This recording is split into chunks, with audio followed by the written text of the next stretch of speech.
The wolf slammed against the stone pillar, and the entire hall went silent. Varric Thorn did not raise his voice. He never needed to. He simply looked at the trembling advisor pinned against the wall and asked a single question. Where did the missing silver go? No one in the hall of Thornwood answered. No one dared. The advisors who lined the long table kept their eyes down, and the fire in the great hearth cracked and hissed, as if it too was afraid to speak. Varric released the wolf, who slid to the floor gasping, and turned back to his throne of dark oak and iron. He was the alpha of alphas, ruler over the 9 packs, and for 11 years no one had questioned his rule. His word was law, from the northern ridges to the southern rivers. He had built that order with discipline, with fear when fear was needed, and with a mind sharper than any blade. But lately, something was wrong. Gold disappeared from the treasury. Grain shipments arrived short. Numbers on paper did not match numbers in the storehouses. And every time he pressed his own advisors for answers, he found only shrugs and excuses. He was still standing at the base of his throne when the doors of the hall opened without a knock. A messenger in the deep green coat of the Human Lycan Accord Council strode in, flanked by 2 guards who looked far too nervous to be delivering good news. Varric did not sit. Kings who sat too quickly looked weak. Let the messenger stand in the shadow of the throne and feel small. The messenger, a thin man named Callan Wren, cleared his throat twice before he found his voice. The council has ordered a full audit of Thornwood and all 9 packs, he said. Effective immediately. The hall went colder than the mountain wind outside. An audit, Varric repeated, as if the word itself was an insult. He walked down the 3 stone steps from his throne, slow, deliberate, every footstep echoing. No one audits me. The council has received reports of corruption within your ranks, Callan said, his hands shaking slightly as he held out a sealed scroll. Missing resources, falsified records, possible theft from human trade partners under the Accord. The council believes the corruption may go beyond your knowledge. They are sending an independent auditor to examine your books, your treasury, and your trade agreements.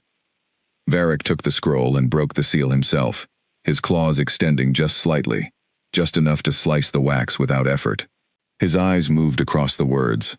Every line felt like a hand reaching into his chest and squeezing.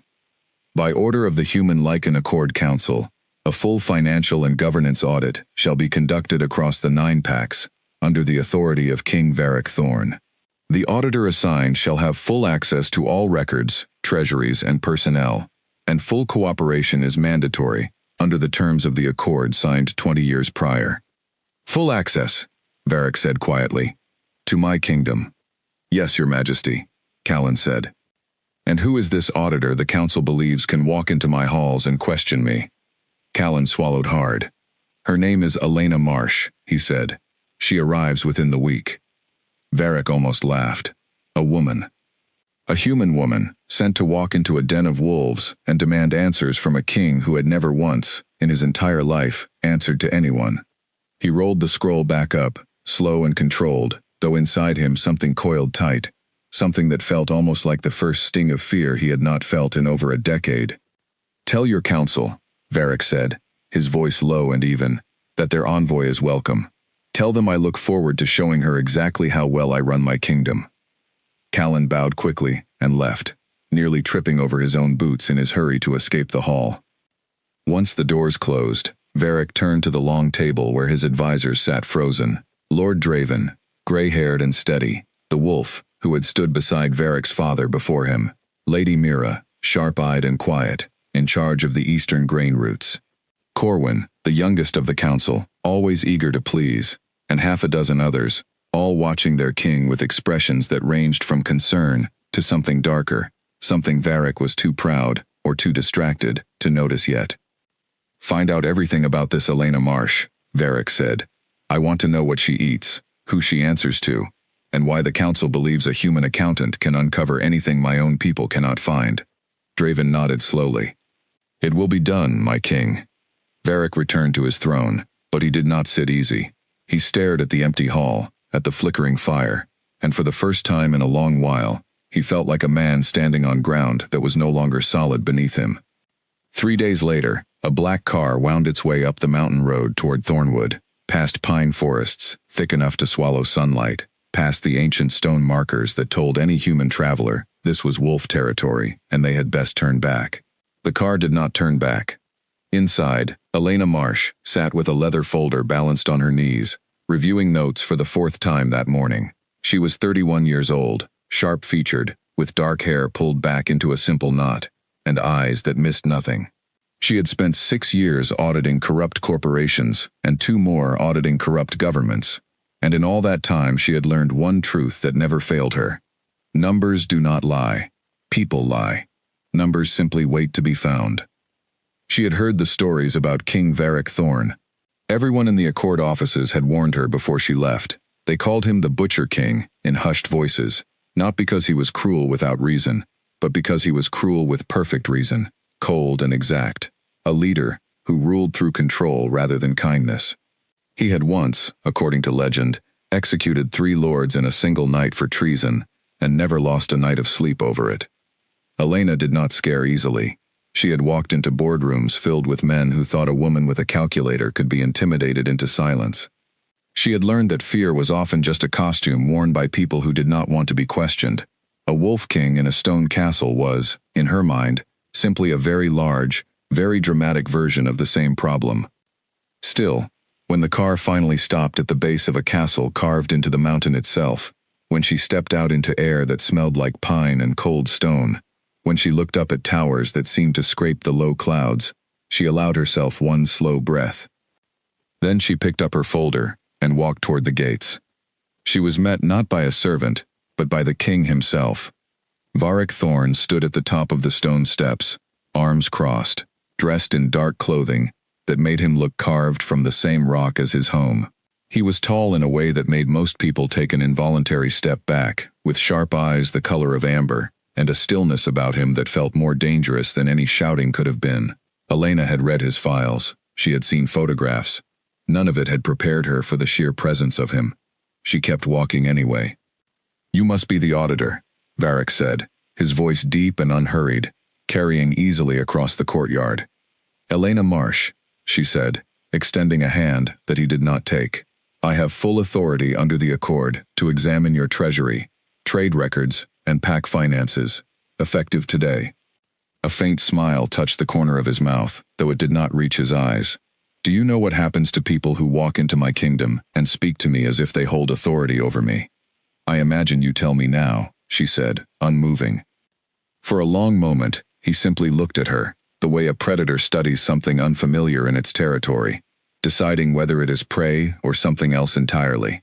Then, low in his throat, something shifted, a sound that was not quite a growl, and his eyes flickered gold for just a heartbeat, before returning to their usual amber. Elena did not flinch. She had prepared for this.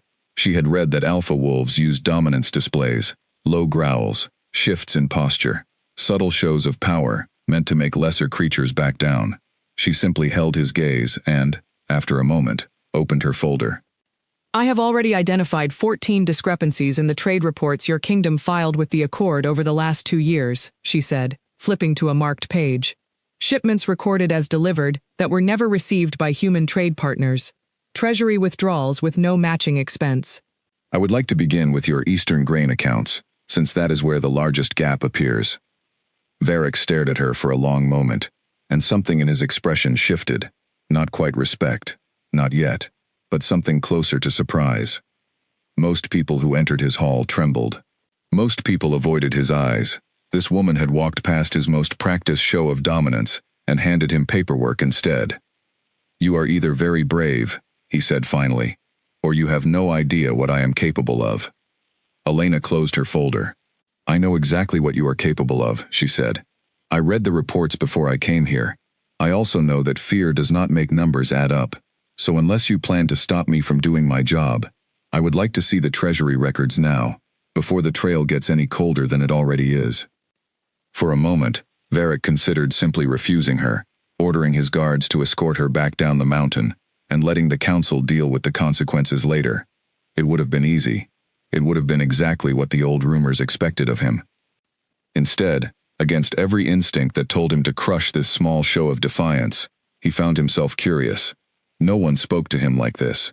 No one had, in years. "Follow me," he said, turning toward the castle doors. Elena fell into step beside him, not behind him, a detail that did not go unnoticed by the guards lining the entrance, who exchanged uneasy glances as their king led the human envoy into the heart of Thornwood. Inside, the castle was colder than she expected, all stone and shadow, lit by torches instead of the electric lights she was used to. Portraits of past Alpha Kings lined the halls, each one fiercer looking than the last, until they reached Varric's own portrait, painted with the same cold intensity that radiated from him now. They passed through a set of iron doors into a chamber lined with ledgers, scrolls, and locked chests. The treasury room.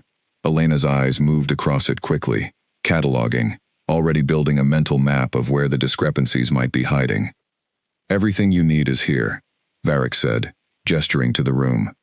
"Every record, every ledger, every account for the last 20 years. "And will I have your cooperation?" Elena asked. "Or will I be fighting your advisors at every turn?" Varric's jaw tightened slightly, just enough that Elena noticed it. "You will have my cooperation," he said. "Whether you will have theirs is another matter entirely." Elena set her folder down on the long table in the center of the room and began pulling out the first set of ledgers, her fingers moving with the practiced efficiency of someone who had done this 100 times before. Varric watched her for a moment longer than he intended to, unsettled by how unafraid she seemed, unsettled more by how much that unsettled him. "Then, why don't you tell me who has access to these records besides you?" Elena said without looking up. Varric's eyes moved to the door, where Lord Draven had appeared silently, watching the two of them with an expression that was carefully, deliberately unreadable. "That," Varric said quietly, "is an excellent place to begin." Outside, the mountain wind picked up, rattling the old windows of Thornwood, as if the castle itself sensed that something long buried was about to be dragged into the light. The ledger slammed shut so hard that dust rose from its cover. Lord Draven stood on the other side of the treasury table, his face carefully arranged into patience, though his eyes betrayed something sharper underneath. "You cannot simply walk into records that have taken decades to build and question every line," he said. "Some entries are old. Some clerks who made them are long dead. Not every gap is a crime." Elena did not look up from the ledger in front of her. "I am not accusing anyone of anything yet, Lord Draven," she said, her pen moving steadily across her notes. "I am simply asking why 3 shipments of grain, recorded as sent to the human trade post at Millbrook, were never logged as received on the other end. That is not old history. That happened 4 months ago." Draven's jaw tightened, and for a moment his composure slipped just enough for Elena to notice, a flicker of something that looked almost like alarm, before he smoothed it away again. "Perhaps the trade post's own records are incomplete," he said. "Humans are not always as precise as they claim to be." "I have the trade post's records here as well," Elena said, sliding a second folder across the table. "Their numbers match each other perfectly. It is only Thornwood's numbers that break the pattern." Varric, who had been standing near the window with his arms crossed, watching the exchange in silence, finally spoke. "Is there a simple explanation for this, Draven?" he asked, his voice quiet but carrying an edge that made even the older wolf straighten slightly. "Of course, my king," Draven said quickly. "I will look into it personally, and bring you answers within the week." Elena closed her folder with a soft, deliberate click. "I would prefer to look into it myself," she said. "Immediately, if possible. Delayed answers tend to become rehearsed answers." Draven's eyes flicked toward her, something cold passing behind them before he masked it with a thin smile. "Of course," he said. "I only meant to save the envoy unnecessary trouble." After Draven left the treasury room, Varric moved to stand across the table from Elena, studying her the way he might study an opponent whose next move he could not yet predict. "You do not trust him," he said. It was not a question. "I do not trust anyone yet," Elena said. "That is rather the point of an audit. If everyone here already trusted each other completely, the council would not have needed to send me." Varric allowed himself a small, humorless laugh. "You speak plainly. Most people who enter my halls choose their words as if each one might cost them their life." "Words are not the problem," Elena said, finally looking up at him. "Actions are. And your actions, so far, have surprised me." "How so?"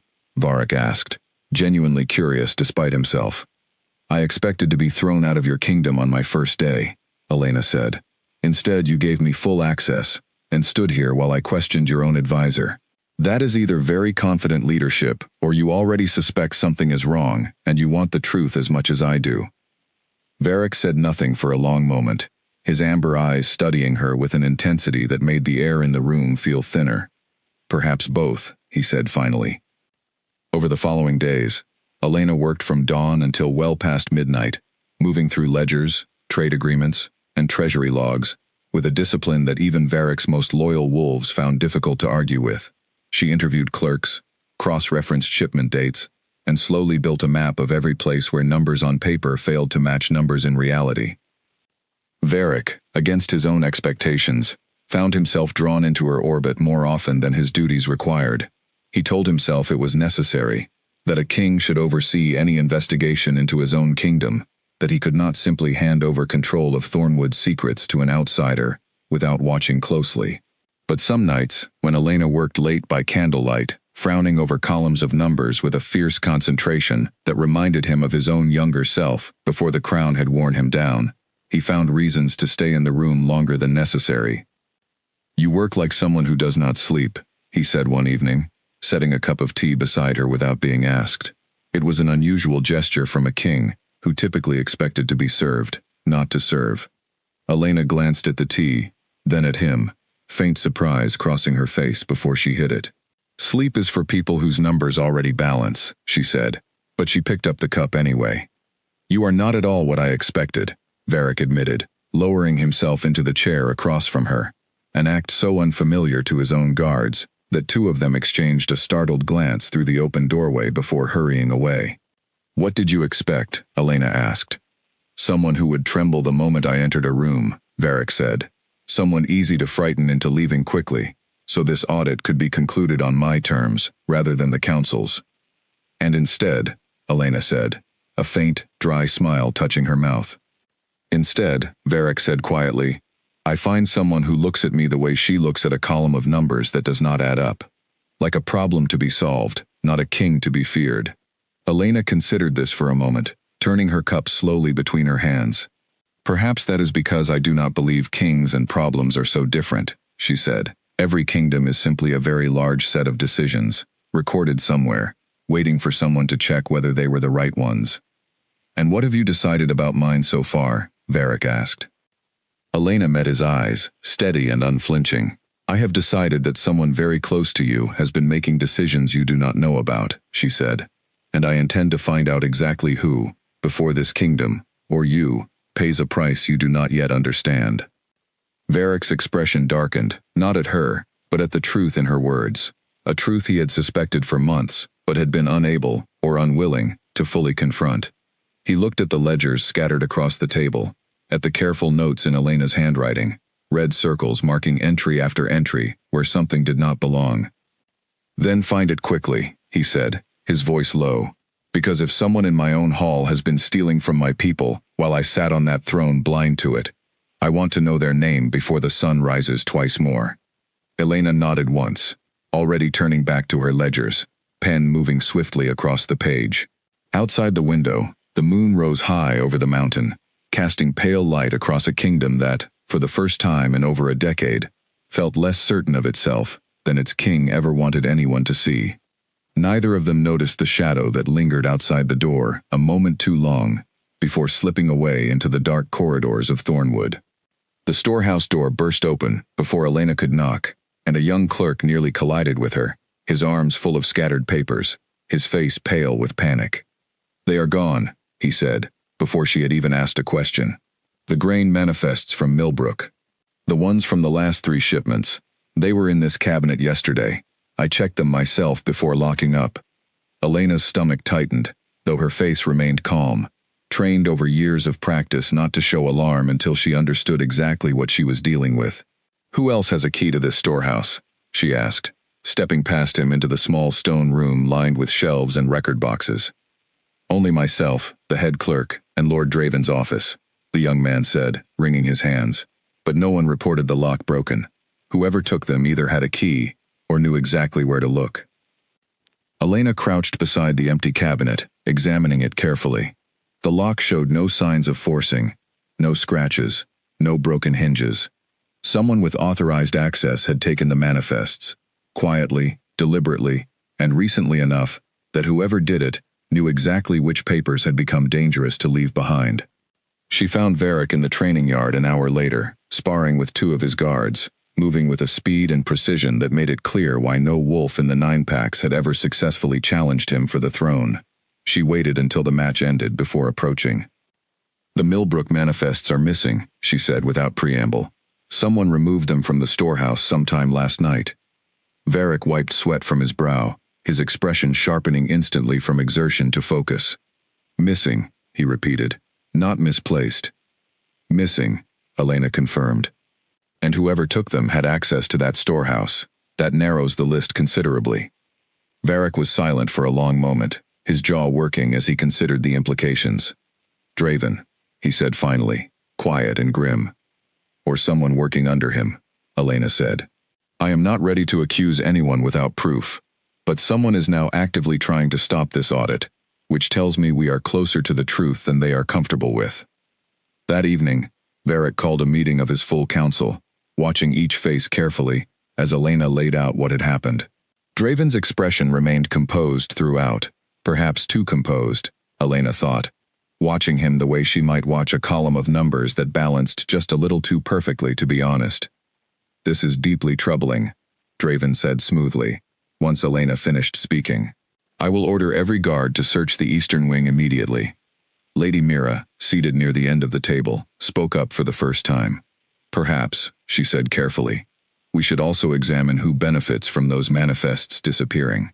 If the missing shipments were being sold rather than delivered, someone here has grown wealthier than their position should allow." The room went very quiet. Draven's eyes flicked toward Mira with something sharp and unreadable, though he masked it quickly behind a look of mild concern. "An excellent point," Draven said. "Though I would remind everyone that accusations without evidence can tear a kingdom apart as easily as the crimes themselves." Elena watched this exchange with careful interest, noting how quickly Draven had turned the conversation away from himself and toward caution, toward the danger of accusation rather than the danger of guilt. It was a clever move, the kind a man made when he had spent years learning exactly how far he could push suspicion before it turned back on him. "We will proceed carefully," Varric said, his voice carrying enough authority to end the discussion. "But we will proceed. Elena will continue her work with full protection. Anyone found interfering with this audit, regardless of rank or history with this crown, will answer to me directly." After the council dispersed, Varric found Elena in the corridor outside the treasury, staring at a map of the 9-packs pinned to the wall, tracing trade routes with her finger, lost in thought. "You believe it is Draven," he said, coming to stand beside her. "I believe someone close to him is involved, at minimum," Elena said. "But I have learned not to name a suspect until the numbers confirm it. Suspicion is not proof, and proof is what will hold up when the council reviews my final report." "And if the numbers do confirm it?" Varric asked, his voice lower now, carrying a weight that had not been there before. "What happens to a man I have trusted since before I could walk?" Elena turned to look at him fully, studying the conflict in his expression, a struggle she suspected he rarely allowed anyone to witness. "That depends on what kind of king you choose to be," she said quietly. "One who protects loyalty even when it has rotted, or one who protects the truth even when it costs him someone he loves." Varric's eyes hardened, though not with anger directed at her. "My father protected loyalty above truth for 30 years, he said. "It nearly destroyed this kingdom before I took the throne, and rebuilt what he let crumble.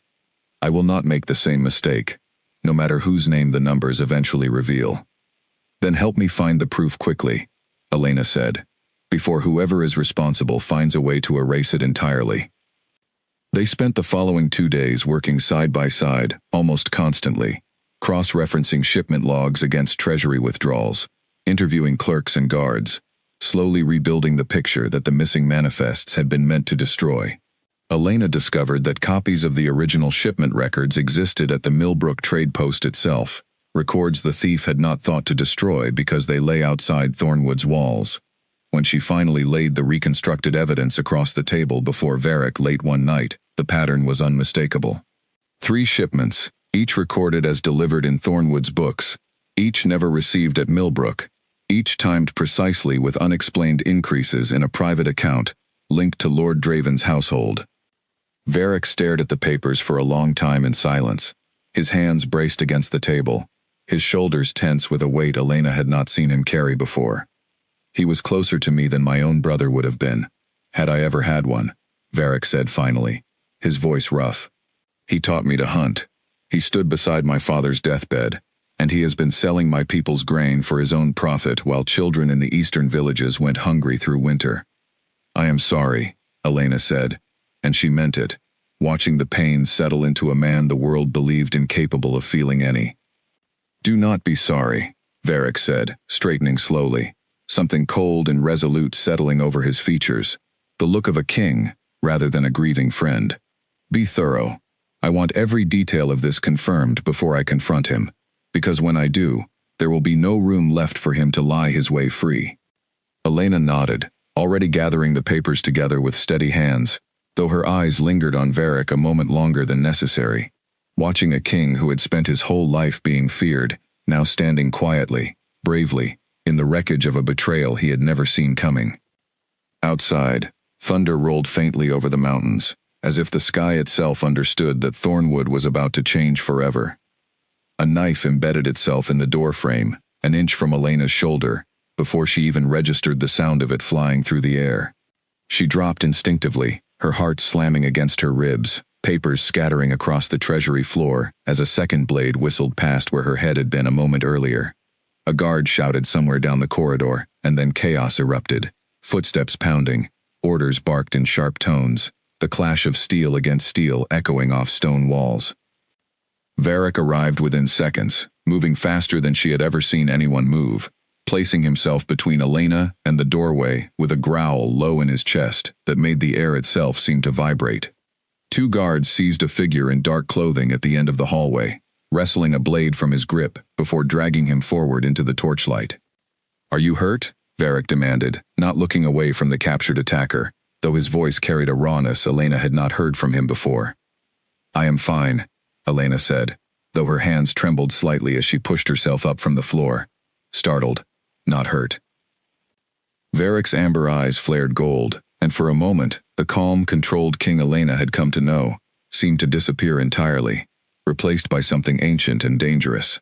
Who sent you? He said to the captured man, his voice dropping to something barely above a whisper, more threatening than any shout could have been. The man said nothing, his jaw clenched, his eyes darting toward the shadows as if hoping someone might still save him. Varric stepped closer, and whatever the man saw in the king's expression finally broke through his silence. I was paid, the man stammered. I do not know his name, only that he wanted the human auditor gone before she finished her work. He said the kingdom would fall into chaos if certain records ever reached the council. Records concerning grain shipments, Elena said quietly, though it was not really a question. The man's eyes flicked to her, and something in his expression confirmed it before he could speak another word. Take him to the lower chambers, Varric said to his guards, his voice regaining its usual iron control, though Elena could see the tension still coiled tight in his shoulders. I will question him myself once I am certain the envoy is unharmed. Once the guards led the man away, and the corridor slowly emptied, Varric turned back to Elena, studying her with an intensity that made her feel, for the first time since arriving at Thornwood, that she was looking at the man beneath the crown, rather than the king upon it. You should not have been left unguarded, he said, his voice low with something that sounded almost like guilt. I underestimated how far someone would go to silence you. I am an accountant, Elena said, attempting a small, steadying laugh that did not quite land. I did not expect knives to be part of the job description. Varric did not laugh. Instead, he reached out, his large hand hovering near her arm as if to steady her, then hesitating, uncertain, before finally resting lightly against her shoulder, a gesture so careful it seemed to cost him more effort than facing down an entire rival pack. From this moment forward, he said, you will not walk these halls alone. I will assign guards you trust completely, and until this threat is fully understood, I will remain close myself. Elena searched his face, expecting to find the cold calculation of a king, protecting a valuable resource, an auditor whose work he still needed completed. Instead, she found something rawer, something that looked uncomfortably close to fear, Not for himself, but for her. "Thank you," she said quietly, and meant it. Over the following days, true to his word, Varric rarely left her side. He sat with her while she worked through the treasury ledgers late into the night, occasionally offering context about old trade agreements or long-forgotten history that helped her understand patterns she might otherwise have missed. He walked with her through the castle corridors, close enough that his presence alone seemed to discourage any further attempts against her. Slowly, without either of them fully acknowledging it, something shifted between them. Elena, who had built her entire career on maintaining distance from the powerful people she investigated, found herself watching Varric with something warmer than professional caution. And Varric, who had ruled for over a decade believing that closeness to anyone was a weakness a king could not afford, found himself seeking out her company, even when the audit did not strictly require it. "You are not what the stories say about you," Elena said one evening, as they sat together near the fire in the smaller of Thornwood's many halls, a fire that crackled softly while rain lashed against the tall windows outside. "What do the stories say?" Varric asked, though something in his tone suggested he already knew. "That you are cold," Elena said, "that you rule through fear alone, without mercy, without warmth, that the wolves who serve you do so because they are too afraid to do otherwise." "And what do you believe now?" Varric asked, watching her carefully. "I believe fear is a tool you use when necessary," Elena said, choosing her words with the same precision she applied to numbers. "But I do not believe it is the only thing that holds your kingdom together. I have watched you these past days. You care more than you allow anyone to see." Varric was quiet for a long moment, staring into the fire as if searching for words that did not come easily to him. "My father ruled through indulgence," he said finally. "He allowed those closest to him to take whatever they wished, believing loyalty was worth more than accountability. It nearly destroyed the 9 packs. When I took the throne, I swore I would never make that mistake.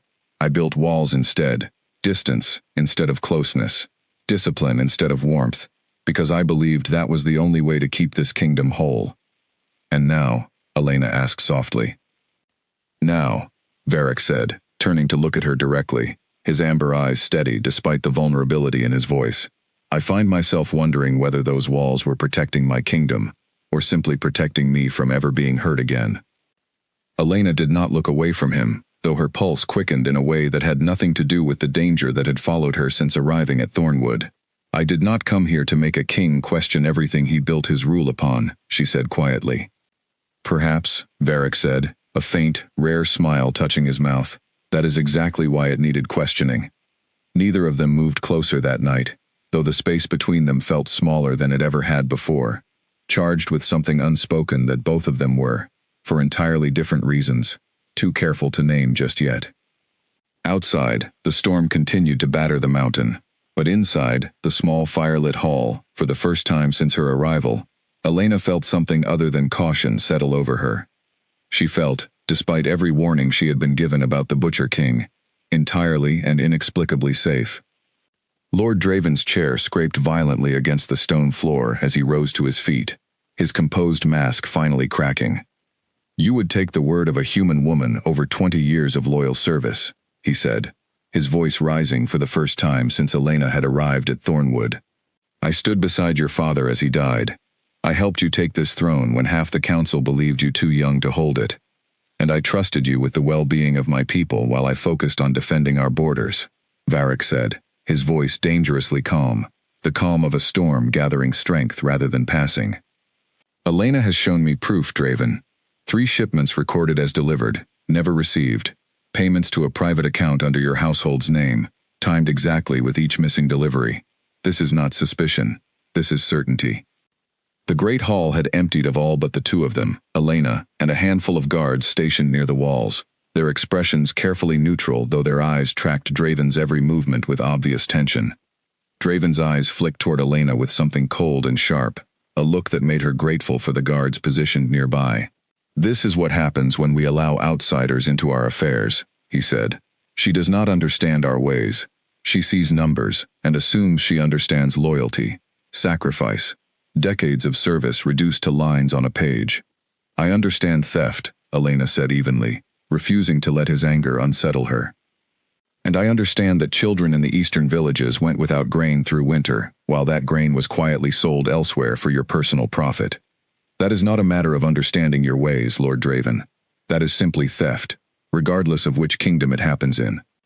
Draven's composure finally shattered entirely, his eyes flashing gold, a low growl building in his throat as he took a step toward her. Before he could take a second step, Varric moved between them, with a speed that made the air crack, his own eyes blazing gold, his voice dropping to something that silenced the entire hall. "You will not take another step toward her," Varric said, each word carved from ice.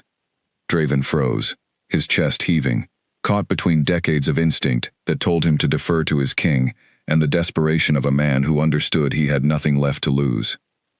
For a long moment, the two wolves stared at each other, old bonds and new betrayal, warring visibly across both their faces. "I did it for the pack," Draven finally said, his voice quieter now, almost pleading. "Trade with the humans dried up 2 winters ago. Our treasury could not support both the western defenses and the eastern villages. I made a choice. I sold surplus grain to buyers who paid more than the Accord's fixed trade rates, and used the difference to fund the border patrols that kept raiders from the northern kingdoms out of our lands entirely. I never took a single coin for myself." Elena's mind moved quickly, cross-referencing this new claim against the numbers she had already gathered. She pulled a ledger from the stack beside her, scanning quickly. "The border patrol funding does show an unexplained increase during the same period," she said slowly, though her eyes remained wary. "But the private account linked to your household received transfers as well, Lord Draven. Numbers that do not match border expenses at all." Draven's jaw tightened, and for the first time, something like genuine shame crossed his features rather than defiance. "My son," he said quietly, "he has debts from gambling in the southern territories. I used a small portion, to protect him from consequences that would have shamed this family and this crown." The hall fell silent. Varric's expression, still hard as stone, flickered with something complicated. Anger, tangled with old affection. Betrayal, tangled with a lifetime of loyalty that had not been entirely false after all. "You endangered this entire kingdom's trade agreements with the Human Council," Varric said finally, "to protect your son's gambling debts and fund border patrols you should have brought to me directly. I feared you would see it as weakness," Draven admitted. "Both mine and my son's. I feared losing your respect more than I feared the risk. And instead," Varric said, his voice heavy with something that sounded almost like grief, "you nearly cost me everything the Accord represents.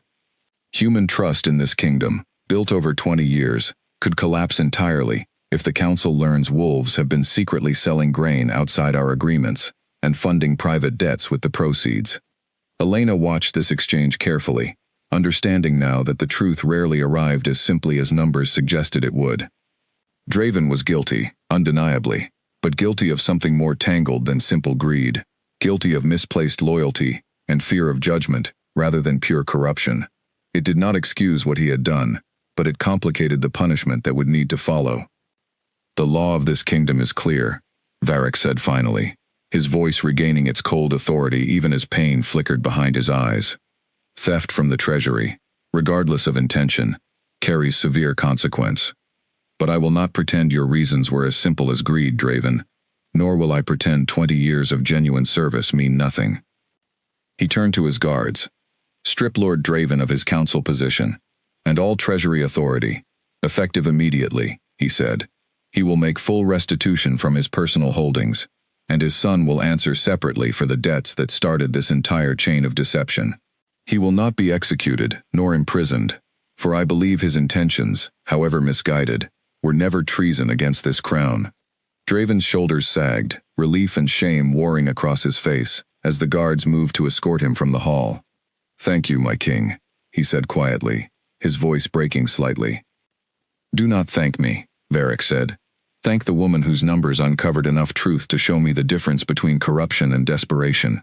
Had she not been thorough enough to find the border funding as well as the private transfers, I would have executed you tonight believing you nothing but a common thief."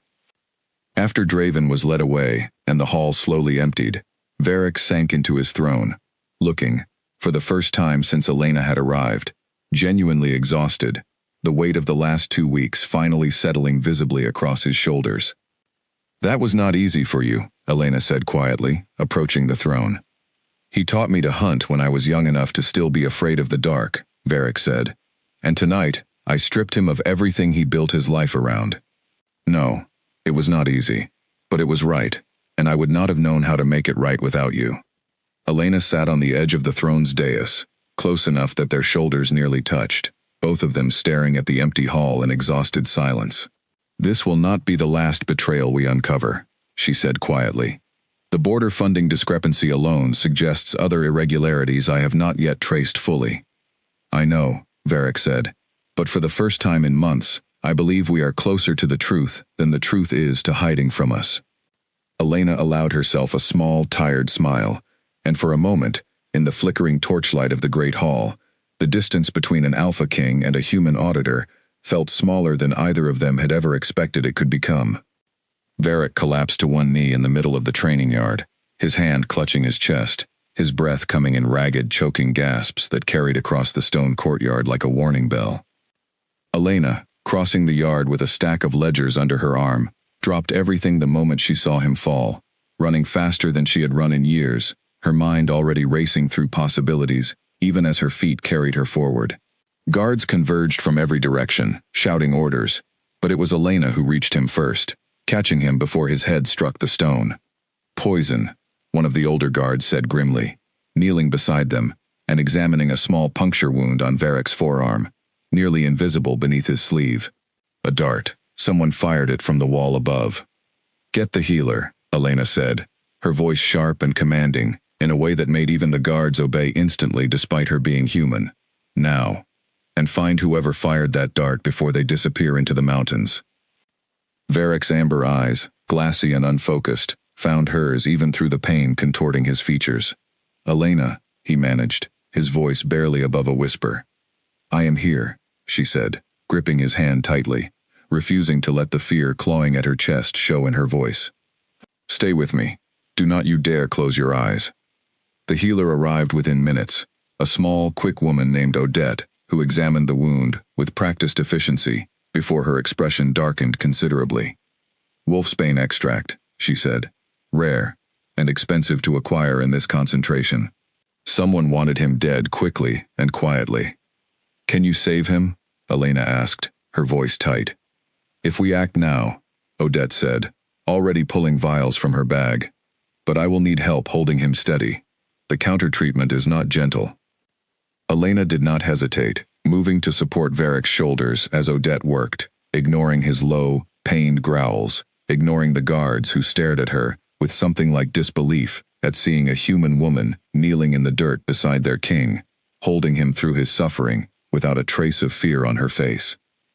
The next several hours blurred together in Elena's memory, an exhausting stretch of watching Odette work, of holding Varric steady through waves of pain that made his claws extend involuntarily and dig grooves into the stone floor beneath him, of murmuring quiet reassurances that she was not even certain he could hear. By the time the worst of it passed, the sun had already begun rising over the eastern mountains, painting the sky in soft gold that felt strangely peaceful against the exhaustion weighing down the room.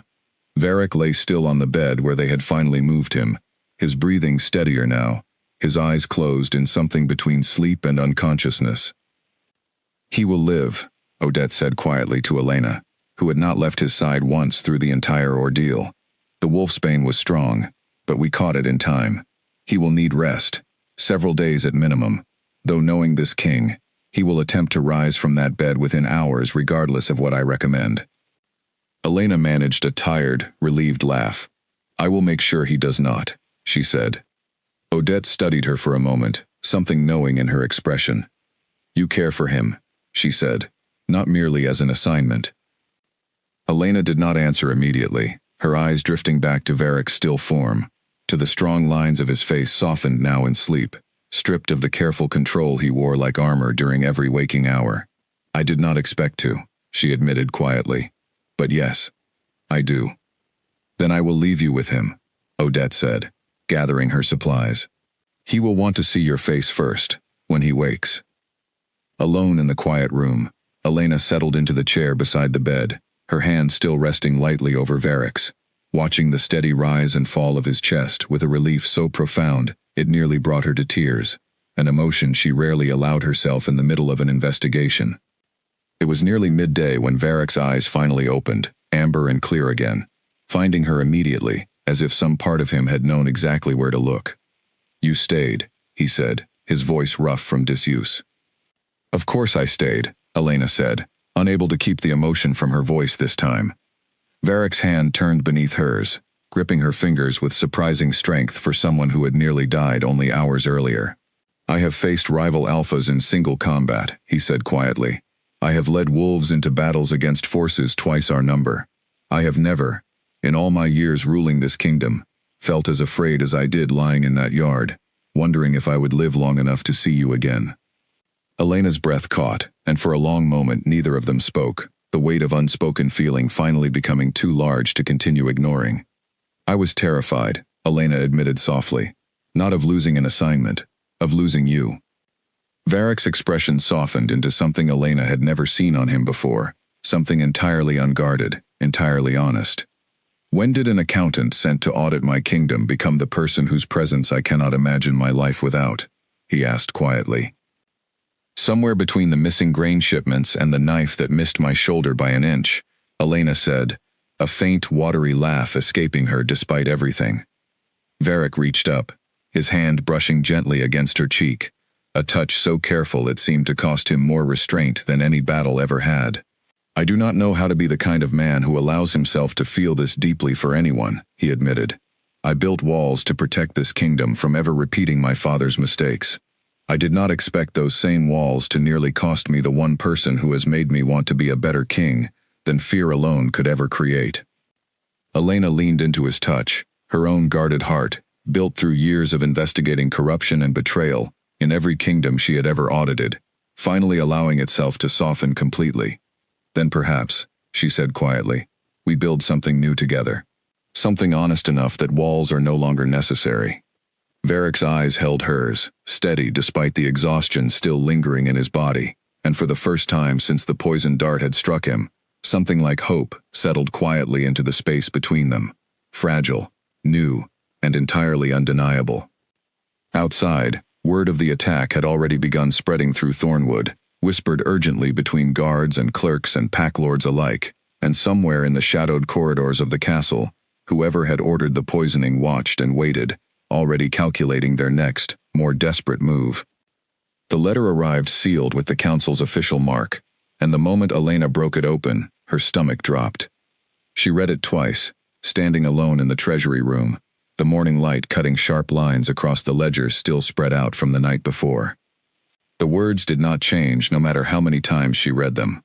"Envoy Marsh, it has come to the council's attention through multiple reports that your conduct during this audit has exceeded professional boundaries with King Varric Thorn. Given the sensitive and unbiased nature required of an Accord auditor, you are hereby instructed to conclude your investigation within 5 days and return to council headquarters for reassignment. Any findings must be submitted in full, and any personal involvement with the subject of your audit will be regarded as a serious breach of Accord protocol." Elena set the letter down slowly, her hands unsteady in a way that had nothing to do with the danger she had already faced twice at Thornwood. 5 days. After everything she had uncovered, after the layers of corruption still unraveling, after Draven's confession had only opened a door to something far larger that she had not yet fully mapped, the council wanted her gone within 5 days. And someone had reported her. She found Varric in his private study, reviewing troop reports from the northern border, and the moment he saw her face, he set the papers aside entirely. "What happened?" he asked, rising immediately. Elena handed him the letter without a word, watching his expression darken as he read it, his jaw tightening with each line. "They believe I am compromised," Elena said quietly, "that my closeness to you has ruined my objectivity, and someone within your walls made certain the council heard about it." Varric's eyes lifted from the letter, fury flashing gold beneath the surface of his careful control. "Who?" he said, his voice low and dangerous. "I do not know yet," Elena admitted, "but whoever it is understands exactly how to weaken this investigation without ever touching a knife or a dart. They simply had to make the council doubt me." Varric crossed the room, standing close enough that Elena could feel the tension radiating from him, barely restrained beneath his composed exterior. 5 days is not enough time to trace what remains hidden in this kingdom, he said. The border funding discrepancies alone suggest connections reaching beyond Thornwood entirely. I know, Elena said, which means either I request more time and risk the council believing the report against me entirely, or I rush the remaining work and risk missing something dangerous enough to hurt your kingdom, or worse, hurt you. Varric was quiet for a long moment, his hands clenched at his sides, clearly warring between the instinct to simply defy the council outright and the understanding that doing so would only strengthen the case against Elena's credibility. There is a third option, he said finally. Elena raised an eyebrow. I am listening. I request the council send a second, independent auditor to verify your findings, Varric said. Someone with no history at Thornwood, no reason to be accused of bias. If their findings match yours precisely, it proves your work was accurate rather than compromised, regardless of any personal feelings that may or may not exist alongside it. That would take time the council is not currently offering us, Elena said. Then I will request it directly, as the ruling alpha of the 9 packs, under the terms of the original accord, Varric said. The council cannot refuse a formal request for verification without appearing to prejudge the outcome before the evidence is even reviewed. Elena studied him carefully, understanding the risk he was taking, understanding that a king known for ruling through fear and control was choosing instead to fight for her through careful, patient strategy rather than raw dominance. It is a good plan, she said quietly, but it does not solve the more immediate problem. Which is, Varric asked. Someone inside these walls wanted me gone badly enough to report me to the council, rather than simply attacking me again directly, Elena said. That tells me they believe exposure will succeed where violence has already failed twice, which means they are running out of options, and desperate people make mistakes. Varric's expression sharpened with grim understanding. Then we use their desperation against them, he said. We let it appear the council's letter has succeeded, that you are preparing to leave within days. Whoever is behind this will feel safe enough to act again, perhaps carelessly enough this time to be caught. It is a risk, Elena said. Everything about the last 2 weeks has been a risk, Varric said, his voice softening slightly as he reached for her hand. But I would rather take a calculated risk beside you than watch you disappear back to council headquarters while the truth remains buried and dangerous within my own walls. Elena's fingers curled around his, steady despite the uncertainty ahead. Then let us begin, she said. Quietly, carefully, and quickly, because 5 days is not very long at all. That evening, word spread through Thornwood, carefully arranged to appear as unguarded gossip among the staff, that the human envoy would be departing within the week, her audit concluding early, her findings apparently insufficient to satisfy the council's expectations. Elena watched carefully over the following 2 days, as the news rippled through the castle, watching faces for any flicker of relief, any hint of premature celebration that might reveal who had been desperate enough to want her gone. It was Lady Mira, of all people, who approached her quietly on the second evening, glancing over her shoulder before speaking in a low, urgent voice. I do not believe your audit failed, Mira said. I believe someone wanted the council to think it did, and I believe I may know something that could help you find out who. Elena's pulse quickened. I am listening, she said. Mira glanced around once more before continuing. Before Draven's fall, she said, there were whispers among certain trade partners about a rival kingdom offering payment for information about Thornwood's internal weaknesses. I dismissed it as idle talk at the time, but given everything that has happened since, I no longer believe it was idle at all. Which rival kingdom? Elena asked. Mira's expression grew graver still. The Ashcombe Pack, she said quietly. Ruled by Alpha Kellen Voss, who has coveted Thornwood's northern territories for years, and has never forgiven King Varric for refusing an alliance through marriage nearly a decade ago. Elena's mind raced, connecting threads that had seemed unrelated until this exact moment. The missing manifests, the poisoning, the timing of the council's sudden letter questioning her objectivity. If Ashcombe was involved, this was no longer simply an internal matter of corruption within Thornwood's own walls. This went far beyond a single greedy lord protecting his son's debts, Elena realized aloud. Someone within these walls has been working with an outside kingdom, and possibly within the council itself, to destabilize Varric's rule entirely. Mira nodded gravely. Then I suggest, Envoy Marsh, she said quietly, that you find them before your 5 days run out, because if Ashcombe succeeds in what I believe they are attempting, the 9 packs may not survive what follows.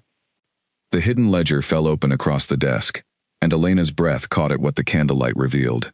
She had spent the entire night in the small archive room beneath the treasury, a space few in Thornwood even remembered existed, following a trail Mira's information had opened before her. Buried behind a false panel in an old storage chest, wrapped in oilcloth to protect it from damp, she had found a second set of records, entirely separate from the official treasury books. Records that told a very different story from the one Thornwood's official ledgers presented to the world. Payments, dozens of them, spanning nearly 2 years, flowing from an account linked not to Draven, but to a name Elena did not recognize at first. Corwin, the youngest member of Varric's council, the one who had always seemed eager to please, quiet, easily overlooked in the shadow of Draven's long service and Mira's sharp intellect. But it was the second discovery that made her blood run cold. Several of the payments Corwin received matched, almost to the day, transfers originating from an account registered under the Human Lichen Accord Council's own administrative office, specifically, an official named Grace Whitfield, a senior member of the council Elena had worked alongside for years, someone she had trusted implicitly before arriving at Thornwood. Elena sat back slowly, the full shape of the conspiracy finally becoming visible, larger and more dangerous than she had allowed herself to imagine, even after Mira's warning. This was not simply a rival pack attempting to weaken Thornwood from the outside. Someone within the council itself, someone with the authority to assign auditors, approve reports, and shape the Accord's response to any findings, was actively working to destabilize Varric's rule, using Corwin as an inside conduit, and likely coordinating with Ashcombe's Alpha, to ensure that whatever chaos followed would leave Thornwood's northern territories vulnerable to seizure. She found Varric in the war room, examining border maps with 2 of his most trusted generals, and the moment she entered, something in her expression made him dismiss the generals immediately. "What did you find?" he asked, the moment they were alone.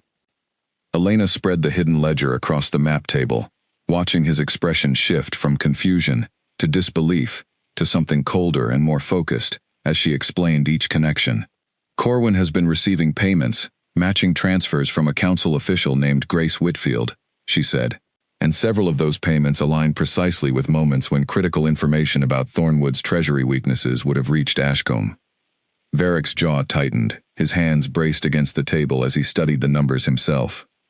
"Corwin," he said quietly, disbelief coloring his voice. "He has sat at my council table since he was barely more than a boy. Which is likely exactly why no one suspected him," Elena said.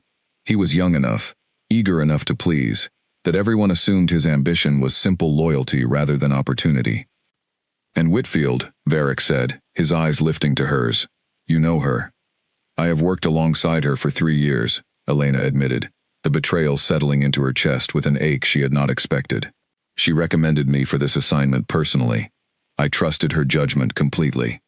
Then she may have sent you here believing you would either fail to find the truth, or fail quickly enough that Ashcombe's plans could proceed regardless," Varric said grimly.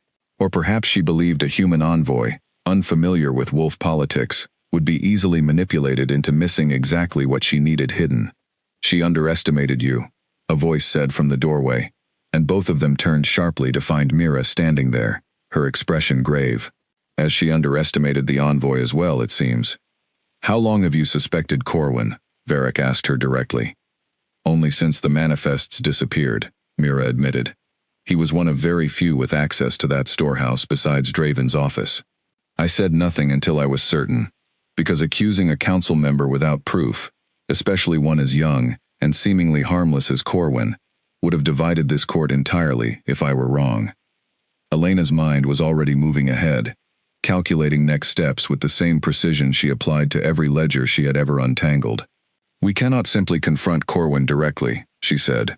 "If Whitfield discovers we know before we have secured proof of her involvement as well, she will destroy any council records connecting her to these transfers, and we will lose the only leverage that could expose this entire conspiracy to the full Accord." Then what do you propose? Varric asked. We let Corwin believe he remains undiscovered, Elena said. We continue the appearance of my departure proceeding as planned. And in the meantime, I contact a colleague at the council I trust completely, someone outside Whitfield's influence, who can quietly verify these transfer records from the council's own financial systems before she has any reason to suspect we are looking. Varric studied her for a long moment, something like fierce admiration flickering across his features despite the gravity of the situation. You continue to surprise me, he said. Even now, facing a conspiracy that could topple everything I have built, you approach it like a puzzle to be solved, rather than a threat to be feared. Fear does not balance ledgers, Elena said, echoing words she had spoken to him weeks earlier, though now they carried a weight neither of them had anticipated when this had all begun. But careful, patient work does. Give me 2 days, and I believe I can bring you proof strong enough to expose both Corwin and Whitfield before the council itself, rather than simply within these walls. And Ashcombe? Varric asked. If Kellen Voss is indeed behind this, orchestrating chaos through Corwin and Whitfield both, he will not simply retreat once his plan unravels. No, Elena agreed, which means whatever proof we gather must be strong enough not only to save your throne, but to prevent an entire war between the Nine Packs and Ashcombe's forces, a war that could cost far more than gold or grain ever could. Mira, who had remained silent through most of the exchange, finally spoke again, her voice quiet but resolute. Then let us move quickly, she said, and quietly, because if what you both suspect is true, we are no longer simply protecting a kingdom's treasury, we are protecting its very survival. Varric's eyes met Elena's across the war room, something unspoken passing between them, the shared understanding of two people who had begun this journey as auditor and king, suspicious strangers bound only by obligation, and had somehow become partners facing down a danger neither of them could face alone. 2 days, Varric said finally, his voice steady despite everything. Then we end this, together, whatever the cost. Corwin's chair toppled backward as he lunged for the door, only to find 2 guards already blocking his escape, their expressions unforgiving. The Great Hall of Thornwood had never held this many people at once, pack lords from all 9 territories summoned on urgent notice, a representative from the Human Lichen Accord Council standing stiffly near the entrance, and Elena's contact from council headquarters, a steady, quiet woman named Priya Anand, holding a folder of verified financial records that had taken every hour of the last 2 days to secure. You have nowhere left to run, Varric said, his voice carrying across the silent hall as Corwin froze between the guards, his earlier eagerness to please replaced entirely by desperate panic. Sit down, and answer for what you have done. Corwin's eyes darted toward the council representative near the door, clearly hoping for some intervention that did not come. Slowly, his shoulders sagging, he returned to his seat, though his hands trembled visibly against the table. Elena rose, addressing the full hall with the same calm precision she had carried since her first day at Thornwood. 2 years ago, she began. Corwin began receiving payments through a private account, timed precisely with moments when sensitive information about Thornwood's treasury weaknesses reached the Ashcombe pack. These payments originated, through several concealed transfers, from an account belonging to Grace Whitfield, senior administrator of the Human Lichen Accord Council. A murmur rippled through the hall, pack lords exchanging alarmed glances, the council representative near the door paling visibly. Priya Anand stepped forward, opening her folder. I have independently verified these transfer records directly from the council's own financial systems, she said, her voice steady despite the weight of what she was revealing. Grace Whitfield used her administrative authority to redirect funds through 3 shell accounts before they reached Corwin here at Thornwood. The timing of each payment aligns precisely with intelligence that subsequently reached Alpha Kellen Voss of Ashcombe, intelligence that led directly to escalating tensions along Thornwood's northern border over the past 18 months.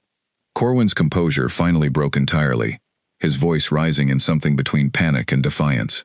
Voss promised me a seat on his own council once Thornwood fell into chaos, he said. He said Varric's rule was already crumbling from within, that Draven's greed and the council's growing distrust would finish this kingdom regardless of my involvement. I simply chose to be on the winning side before the collapse arrived. You chose treason, Varric said, his voice like ice cutting through the hall, for a seat at another Alpha's table. I chose survival, Corwin snapped back, though his voice cracked with something closer to fear now than conviction. You were always going to lose the Eastern Territories eventually. I simply wanted to matter to whoever ended up ruling them. Elena watched Varric carefully, understanding that this moment would define more than Corwin's fate alone.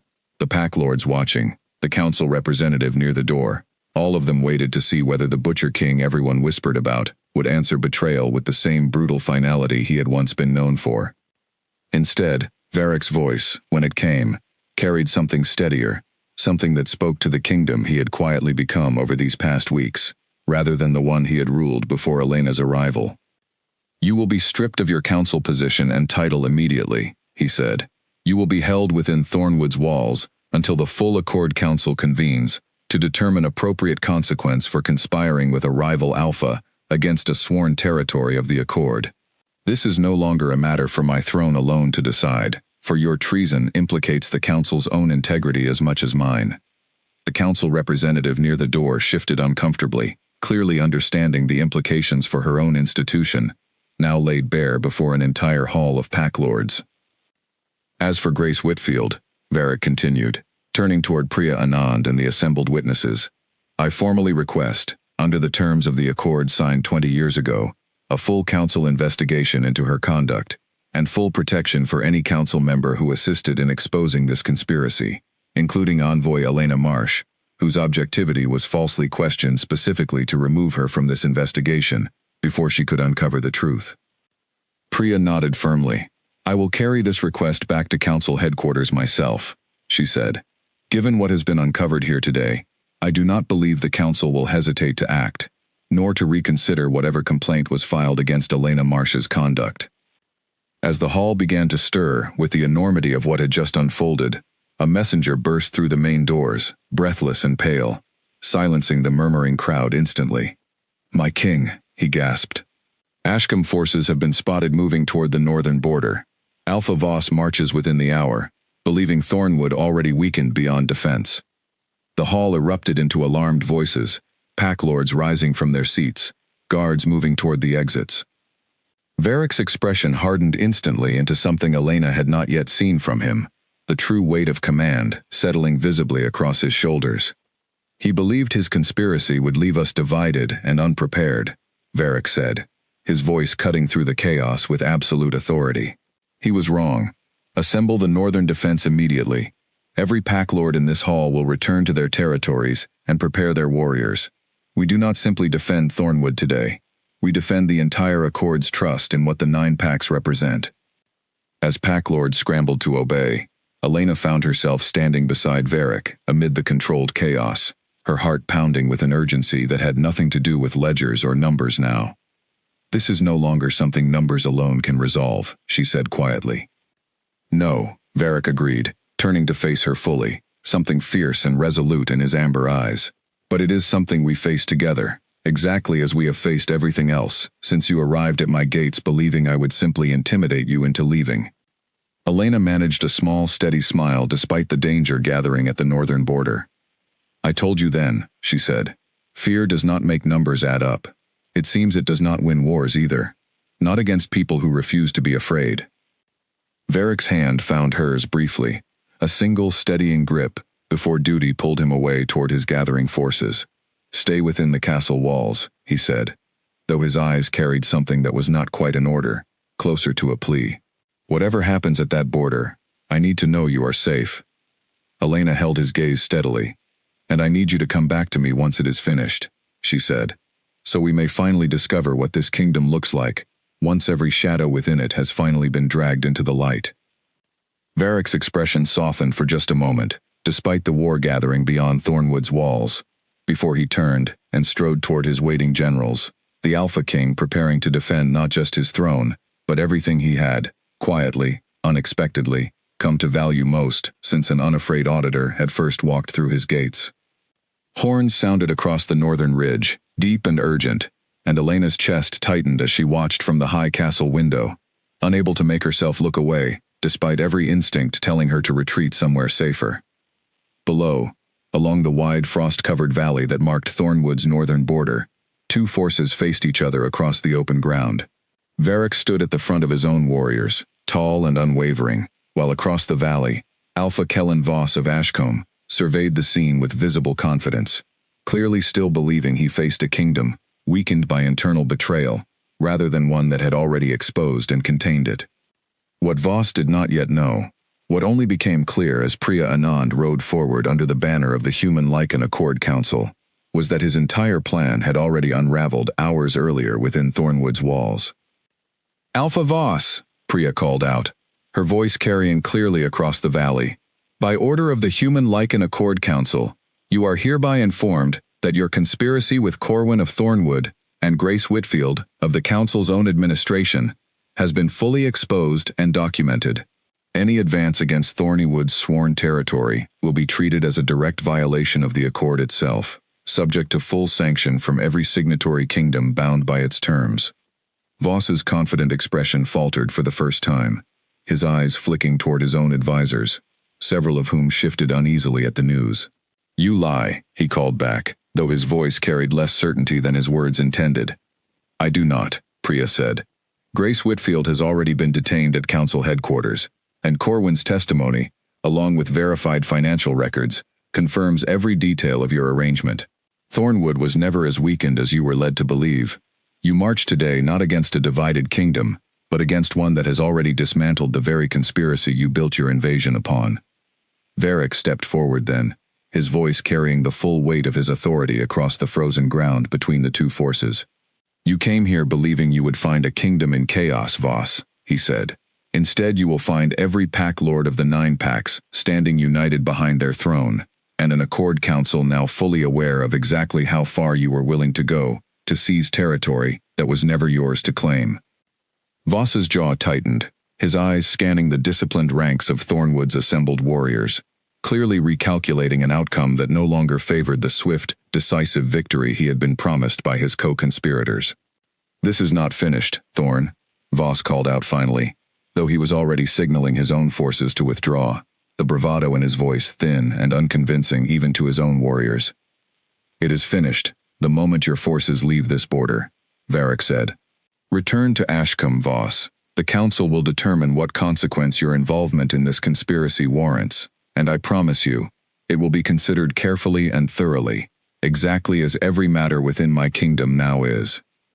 The Ashcombe forces withdrew slowly across the frozen valley, and only once the last of them disappeared beyond the ridge did the tension holding Thornwood's warriors finally break into quiet, relieved murmurs, then into full cheers that echoed up toward the castle where Elena still stood watching, her hands finally unclenching from the stone windowsill.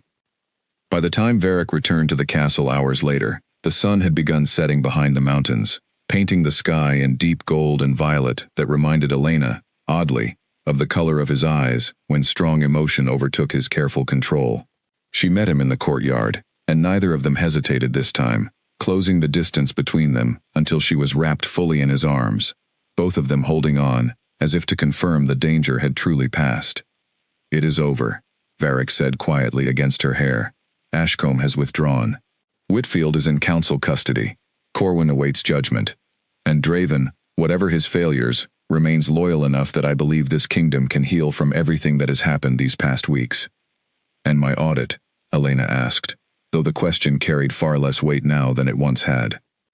"Complete," Varric said, pulling back just enough to look at her fully, thoroughly, brilliantly complete, and it revealed far more than corrupted ledgers, Elena.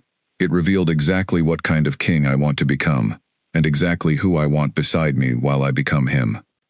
Elena's breath caught at the intensity in his gaze. "What are you saying?" she asked quietly, though something in her chest already understood. "I am saying that I built walls around this kingdom, and around my own heart, because I believed closeness was weakness," Varric said. "You proved otherwise, in every ledger you untangled, every threat you faced without flinching, every night you stayed by my side, when an easier woman would have fled back to safety long ago. I do not wish to rule alone any longer, Elena. Not this kingdom, and not my own life." The following days brought significant change to Thornwood.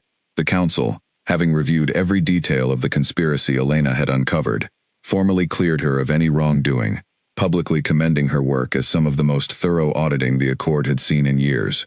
Grace Whitfield's position was permanently revoked, and new safeguards were established within the council itself to prevent similar corruption from taking root again. Corwin faced a lengthy sentence of service to the very border patrols his betrayal had endangered, a punishment Varric insisted upon, precisely because it forced the young wolf to spend years protecting exactly what he had once nearly destroyed. Draven, stripped of his former authority but spared execution, slowly began rebuilding trust through quiet, humble service, a path Varric watched with cautious, careful hope rather than the cold dismissal many expected from the king, once known only for ruthless judgment. And in the great hall of Thornwood, before pack lords from all 9 territories, and a full delegation from the Human Lycan Accord Council, Varric Thorn did something no Alpha King had ever done before. He publicly declared Elena Marsh not merely his advisor, nor simply his ally, but his chosen mate and equal partner in ruling the kingdom she had once arrived to quietly audit.